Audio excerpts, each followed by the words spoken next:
Didn't start yesterday. It began long before many of us were born. Two peoples on one small land. Trauma stacked upon trauma. After many decades of increased migration into Palestine, the Six-Day War erupts in 1967. Israel captures the West Bank, Gaza, East Jerusalem, Sinai, and the Golan Heights. Hundreds of thousands of Palestinians are displaced. The United Nations calls for withdrawal from occupied land in exchange for peace. It never happens in the West Bank or East Jerusalem. In the 1970s, settlements begin. Small Israeli communities are built on Palestinian land, a strategy called facts on the ground. The goal? Make returning the land nearly impossible. The first Intifada starts in 1987. Palestinians rise up. Israel responds with curfews, arrests, and force. The world begins to see the occupation as more than a border dispute. In 1993, hope surges with the Oslo Accords. Self-rule for Palestinians is promised. But Jerusalem refugees and settlements are left unresolved. And while peace talks happen, settlement construction quietly speeds up. 2000, the Second Intifada, more suicide bombings. Desperation boils over. Attacks and counterattacks kill thousands. Israel builds the West Bank separation wall. Gaza becomes even more isolated. In 2005, we saw the disengagement from Gaza. Israel pulls settlers and soldiers out of the area, but keeps control of its borders, airspace, and sea. The blockade begins. From 2006 to 2014, we saw wars between Hamas and the Fatah movement. Hamas wins elections. Israel tightens the blockade. Wars erupt. Thousands of Palestinians and hundreds of Israelis die. Between 2015 and 2022, the status quo hardens. West Bank settler population passes 600,000. Home demolitions, land seizures, checkpoints. Gaza unemployment above 40%. Fear and retaliation become normal.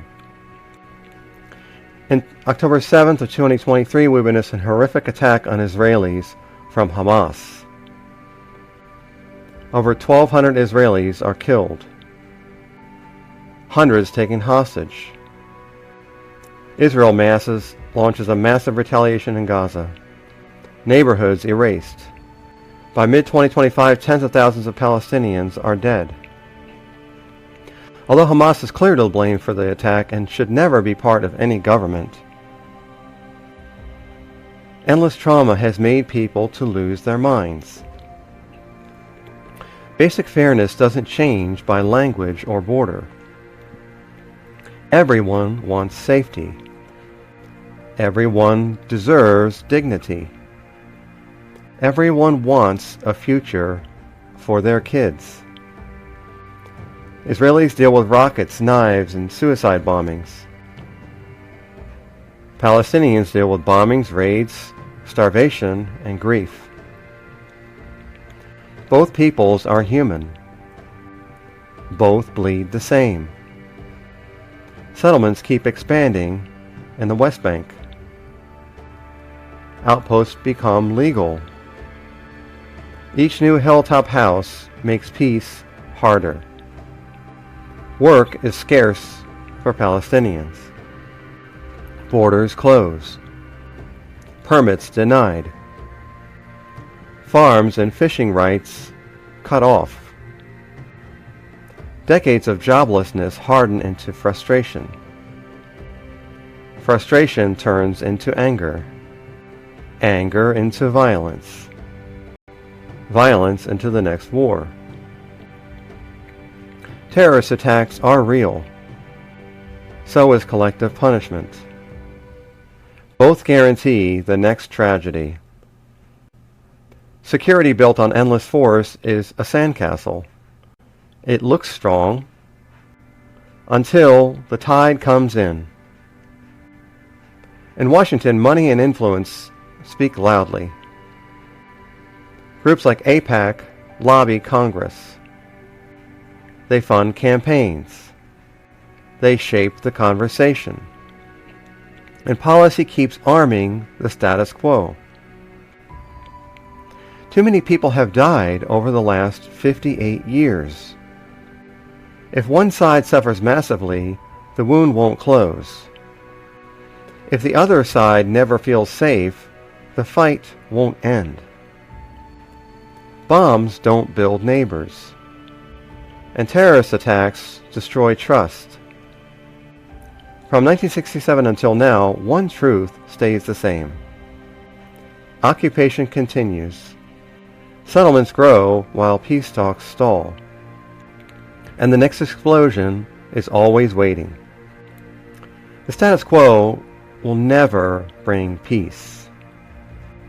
Only a short pause. And it cannot continue.